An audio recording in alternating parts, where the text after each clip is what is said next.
நம்ம வாழ்க்கை மேலே மேலே மேலே மேலே செழிப்பாக தான் வளரும். காசு பணம்ன்ற கான்செப்டுக்கே போகாதீங்க.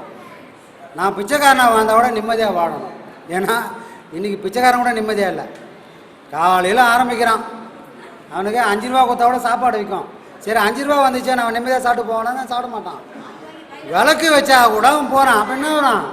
பிச்சைக்காரன் வாழ்க்கையில் கூட நிம்மதியாக இல்லை, அப்புறம் கோடீஸ்வரன் வாழ்க்கை அங்கே நிம்மதியாக இருக்கும். அதனால் யார் வாழ்க்கை நிம்மதியாக கிடையாது இந்த உலகத்தில். எதையும் விட்டுட்டு ஓடிலாம் நிம்மதியாகலான்னா அதுக்கும் வாய்ப்பு இல்லை. இருந்த இடத்துலே நிம்மதியாக இருக்கக்கூடிய வாய்ப்பை தான் ஐயா கொடுத்துருக்காரு. அதனால் எதையும் விட்டுட்டு ஓடுறதுக்கான தகுதி நம்ம கிடையாது.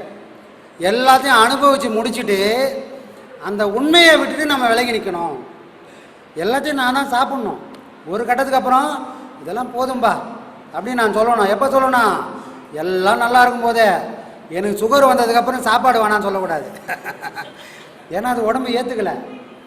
எனக்கு எது வந்தாலும் உள்ளே போட்டால் ஜீரணிக்கக்கூடிய சக்தி இருந்தாலும் வேணாப்பா. பசிக்கு ஒரு பிடி கிடச்சிதா போதும், எல்லாத்தையும் அனுபவிக்கணுன்ற அந்த ஆசை விடணும். அருமீன் அருமீன் ஆசை அருமீன், ஈசனோடு இருப்பினும் ஆசை அருமீன். நமக்கு அந்த வேட்கை வரக்கூடாது. எல்லாத்தையும் அனுபவிக்க தான் இங்கே வந்தோம் அப்படின்றது எது வரைக்கும்னா ஒரு 40லேருந்து 50 வயசுக்குள்ளே அந்த விஷயத்தை முடிச்சிடணும். 40 தாண்டனாவே அனுபவிக்க வரல, எல்லாத்தையும் அனுபவித்து முடிச்சுனேக்கிறதுக்காக வரல. இறைவன் ஒரு வேலை செஞ்சு சொல்லியிருக்கான், அதை முடிக்க மட்டும்தான் நாம் இங்கே வந்திருக்கோம். அந்த உண்மையை புரிஞ்சுக்கின்னு அந்த உண்மையை நோக்கி நம்ம பயணம் பண்ணுறதுக்கு ஒரு தெளிவான வழிமுறையோடு போனோம். மௌடீகமாக நானே ஒரு கற்பனை பண்ணினேன். ஐயாவோட வீடியோ பார்த்தேங்க. ஐயா வந்து மூச்சு பயிற்சி இப்படி சொன்னார் அப்படின்னு வீட்டில் உட்காந்து செஞ்சா மூச்சு திணற ஒருத்தன் உள்ள அடிப்பான். எந்த ஸ்கேன் பண்ணாலும் என்ன ஆயிடுச்சுன்னு யாராலும் கண்டுபிடிக்க முடியாது. அப்போது இதுதான் பாதை நம்ம தெரிஞ்சிட்டால் அதை முறைப்படி பயணம் பண்ணணும். அதை முறைப்படி சொல்கிறவங்க கேட்டு அந்த நிலையில் நிற்கணும். அன்னைக்கு நான் அதில் நிற்க ஆரம்பிச்சிட்டோம்னா ஒரு நூல் கூட அப்படியே ஆடக்கூடாது, ஒரு நூல் கூட இப்படி இருக்கக்கூடாது. எப்படி இருக்கணும்? தஞ்சாவூர் தலையாடி பொம்மை மாதிரி இருக்கணும். காலம் எதையும் அசைச்சு பார்க்கும். நான் இப்படி தான் வைராகமாக இருக்கலான்னா வாய்ப்பே கிடையாது. காலம் உன்னோட உறுதித்தன்மை, நீ அப்படியே நிற்கிறியான்னு பார்க்கறதுக்கு அந்த தஞ்சாவூர் தலையாடி பொம்மையை நம்ம அசைச்சா எப்படி இருக்கும்? ஊந்துருமா? திரும்ப பழைய நிலைக்கு விற்கும். அப்போ காலம் நம்மளை அசைச்சு பார்க்கும், தள்ளி பார்க்கும். ஆனால் நாம் எப்படி இருக்கணும்? உன்னால் ஒன்றும் பண்ண முடியாது ராஜா அப்படின்னு சொல்லிட்டு திரும்ப திரும்ப திரும்ப நான் அங்கே வந்து நிற்கணும். அப்போ இந்த விஷயத்தில் நம்ம எப்படி இருக்கணும்? அந்த பொம்மை மாதிரி இருக்கணும். பொம்மையை வீட்டில் வாங்கி வச்சுட்டு ஆகா தஞ்சாவூர் தலையாடி பொம்மை நல்லா செஞ்சுக்கிறாங்கன்னு சொன்னால் அர்த்தம் இல்லை. நானும் என்னோட வைராக்கியத்தில் காலம் எவ்வளோ அசைச்சாலும், குடும்பம் எவ்வளோ அசைச்சாலும் நானும் உறுதி மாறாமல் அந்த சென்ட்ரு பாயிண்டில் வந்து நிற்கணும். புரியுதுங்களா? அந்த அளவுக்கு நம்ம பண்ணணும். சரி, பாடம் வாங்கினாலும் பாடம் வாங்காமல் போனாலும் இந்த உலகத்தில் உயிர் வாழணும், மனுஷன் உயிர் வாழணும் அப்படின்னா எவ்வளோ பொருட்கள் வேணும்? ஒரு வண்டி ஓடணும் அப்படின்னா இதெல்லாம் வேணுங்க. அந்த பொருளெல்லாம் அங்கே இருந்தால் தான் அந்த வண்டி வேகமாக ஓடும், அது வண்டியாகவே இருக்கும். அப்படின்ற மாதிரி மனுஷன் இங்கே நின்று செயல்படணும் அப்படின்னால் சில பொருட்கள் வேணும். அந்த பொருள் இல்லாமல் இந்த உடம்புக்குள்ளே உயிரானது தங்காது. அப்படி எத்தனை பொருள் வேணும் அப்படின்னு சொன்னால் 96 கருவிகள் வேணும். அந்த கருவிகள் தான் இங்கே 96 தத்துவம். இந்த 96 தத்துவம் இல்லாமல் மனுஷனால் இங்கே ஒரு செகண்ட் கூட உயிர் வாழ முடியாது. நீ பாலம் வாங்க, ஆன்மீகம் தெரிஞ்சுக்கோ, கடவுளை பற்றி தெரிஞ்சுக்கோ, தெரியாதப்போ அதை பற்றி எந்த கவலையும் இல்லை. உயிர் வாழணும்னா இந்த 96 தத்துவமும் தேவை. ஓகே, உயிர் வாழறதுக்கு இவ்வளோ தேவைப்பா. இறைவனை அடையிறதுக்கு, நான் யாருன்னு உணரத்துக்கு ஒரு விதை, ஒரு ஆலமரத்து விதை, 96 தத்துவங்கள் அப்படி தான் பிறக்குது. அம்மாவோட கருவில் ஒரு விதை விழுந்த மாதிரி இந்த உலகத்தில் ஒரு உயிரும் அந்த விதை மாதிரி உலகுது. நாம் எல்லாம் யார்? இறைவனால் அள்ளி தெளிக்கப்பட்ட விதைகள். இது முளைச்சி பயிராகணும்னா 96 தத்துவங்களும் வெளியே வரும். அப்போது ஆலமரத்தோட விதை சின்னது, ஆனால் அதுக்கான சூழ்நிலை வளர்ந்து அது மரமாகிறதுக்கான சூழ்நிலை இந்த உலகத்தில் இறைவன் படைச்சிருக்கான். அப்போ அந்த விதை விழுந்து அந்த விலை என்ன பண்ண மரமாக வளர்ந்து அது விழுதுகள் விட்டு வளர்கிற மாதிரி தான் இந்த 96 தத்துவங்களும். இப்போ நாம் எப்படி வந்துட்டோம், அந்த ஆலமரம் மாதிரி முளைச்சி விழுதுகள் விட்டு வளர்ந்துட்டோம். ஜெகஜோதியாக இருக்கிறோம். நம்மளை நம்பி 1000 பேர் நம்ம கீழே வந்து உட்காந்துக்கிறான், நம்மளை நம்பி நிறைய பேர் இருக்கிறான். ஓகே, வளர்ந்துட்டோம். இப்போ நம்ம பண்ணக்கூடிய பாடம் என்ன, எப்படியாப்பட்ட பாடம்னா, இப்படி வளர்ந்த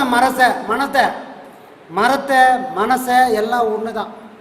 அந்த மரமும் இந்த மனசும் ஒன்று தான். இப்படி 96 விதமாக கருவிகளோடு வளர்ந்து தத்துவங்களோட வளர்ந்துட்ட நாம் திரும்பவும் அந்த விதைக்குள்ளே அடைக்க போகிறோம். பார்த்தீங்களா, அந்த செயல் தான் இப்போது.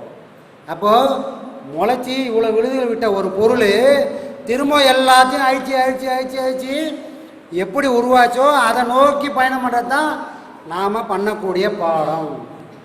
அப்படி பண்ணால் என்ன ஆகுன்றது தான் அங்கே சிம்பிளாக காட்டியிருக்கோம். இப்போ 96 தத்துவங்கள். இந்த கம்பத்தோட அளவு 36 அடி. ஏனால் 96 தத்துவங்கள் எல்லா உயிருக்கும் பொதுவானது. ஆனால் யோகிக்கு, ஒரு அப்பியாசிக்கு, ஒரு பாடம் பண்ணக்கூடியவங்களுக்கு 36 தத்துவங்கள் முக்கியமானது. இந்த 36 தத்துவங்களை நெறிப்படுத்தி நாம் மேல்நிலைக்கு கொண்டு போகலைன்னா நாம் மேல்நிலைக்கு போகவே முடியாது. அப்போ 60 கருவிகள் உபகருவிகள், அது இந்த 36க்கு துணை. அது வேலை செய்யணும்னா இங்கே 60 பேர் உட்காந்து வேலை செய்யணும். இங்கே ஒரு காரியம் நடக்கணும்னா நிறைய பேர் வேலை செய்கிறாங்க இல்லையா, அந்த மாதிரி பொருட்கள் 60 பொருட்கள் நமக்குள்ள இறைவன் வச்சுக்கிறான். அப்போது அந்த 60 பொருள் வந்து உபகருவிகள். அப்போ என்ன பண்ணோம், நம்ம கீழே வச்சிட்டோம். நீங்கள் கணக்கு பண்ணி பார்த்தீங்கன்னா எப்படி இருக்குன்னா 60 பாக்ஸ் போட்டிருப்போம். ஏன்னா அது வேல்யூ இல்லை. ஆனால் அது இல்லாமல் இந்த 36 தத்துவம் இயங்காது. அப்போ அது கீழ்நிலை தத்துவங்கள். அப்போ என்ன வச்சிட்டோம், அந்த 3 படிக்குள்ளே அந்த 60 பாக்ஸை நம்ம போட்டு காட்டுட்டோம். 36 தத்துவங்களுக்கு எது மேல்நிலைக்கு போனோம்னா இந்த 36 பிடிச்சா தானே மேல்நிலைக்கு போக முடியும். அப்போது அந்த கம்பத்தோட அளவு 36. சரிங்களா. ஆணவம், கண்மம், மாயை என்ற 3 பொருள் வேலை செய்யலைன்னா நாம் இங்கே வேலை செய்ய முடியாது. இங்கே உலகத்தில் இயக்கம் அப்படி தான் நடக்குது. ஆனால் இறைவன்கிட்ட போனோன்னு என்ன பண்ணோம், இறைவன் எப்படிங்கிறானோ அப்படி நான் ஆகணும். இறைவன்கிட்ட ஆணவம் இல்லை, கண்மம் இல்லை, மாயை இல்லை. ஏன், அவன் சுத்தமான பொருள். அப்போ அவனை போய் நான் சேரணும்னா நான் எப்படி இருக்கணும், இந்த 3 பொருளும் என்னை விட்டு விலகி நிற்கணும். அப்போது நான் சுத்தமாவேன். நான் என்னைக்கு சுத்தமாகறனோ அப்போ தான் அவன் சுத்தமான பொருளோட சேர முடியும். தண்ணியும் ஒன்றா சேரும், எண்ணெயும் தண்ணியும் ஒன்றாகுமா? அப்போ இறைவன் சுத்தமாகறானா நான் என்ன பண்ணான், எனக்கு 1000 ஆசை இருக்கலாம். இறைவனை அப்படியே கட்டி பிடிச்சிக்கலான்னு ஆசை இருக்கும். ஆனால் அந்த தகுதி நமக்கு இல்லை. அப்போ என்ன நடக்கும், நான் என்ன மாதிரி இருக்கிறேன், அவன் தண்ணி மாதிரி இருக்கிறான். ஆனால் என்னோட ஆசை அவனை போய் சேரணும்ன்றது.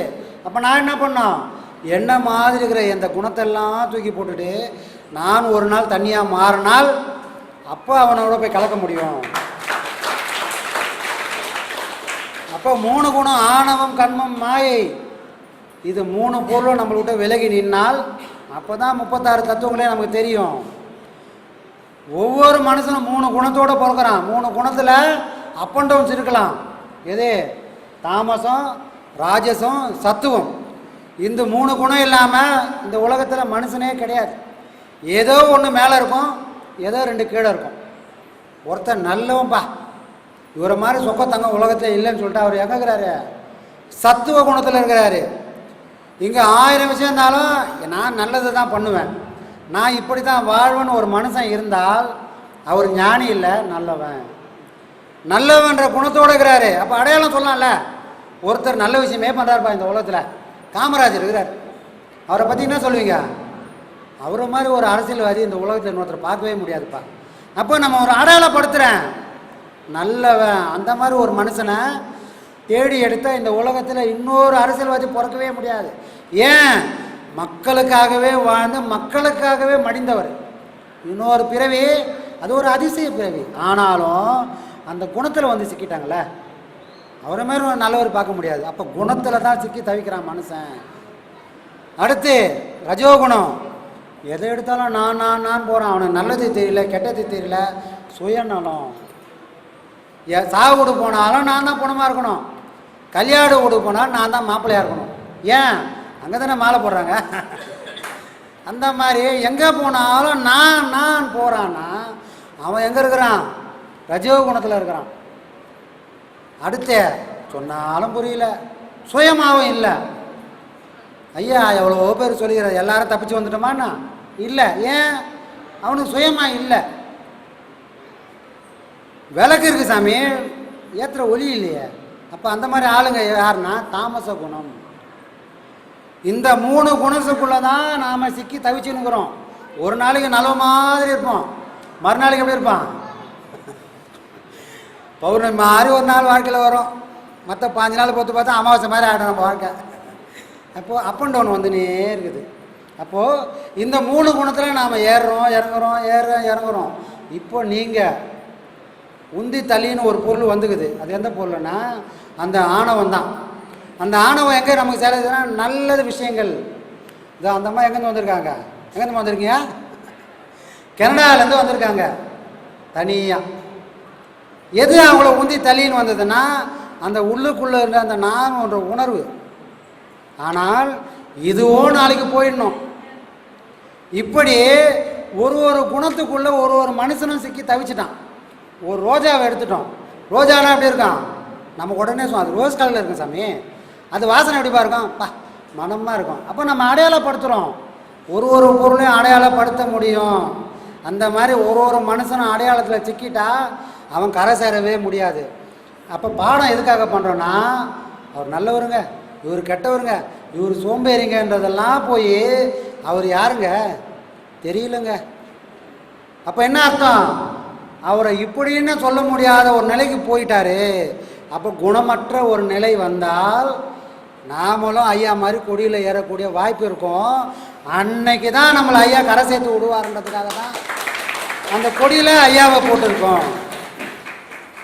இங்கே பண்ணக்கூடிய ஒவ்வொரு விஷயத்துக்கும் 1000 அர்த்தங்கள் இருக்குது. அதை சொல்லியிருந்தாலே இங்கே நேரம் பத்தாது, இந்த பௌர்ணமி கிளாஸ் முடிஞ்சிடும். இவ்வளோ விஷயங்கள் இருக்குது உங்ககிட்ட அதை கொண்டு வந்து சேர்க்கறதுக்கு. சரிங்களா? காரணம் இல்லாமல் காரியம் இல்லை. ஆனால் காரியத்தில் மதியம் வாங்கிடாதீங்க. எல்லாத்துக்கும் காரணம் ஒன்று இருக்குது. இங்கே நடக்கக்கூடிய எல்லாத்துக்கும் ஒரே ஒரு காரணம் தான், ஐயா ஒருத்தர் தான். காரியம் செய்யக்கூடிய எங்ககிட்ட நீங்கள் சிக்கிடாதீங்க.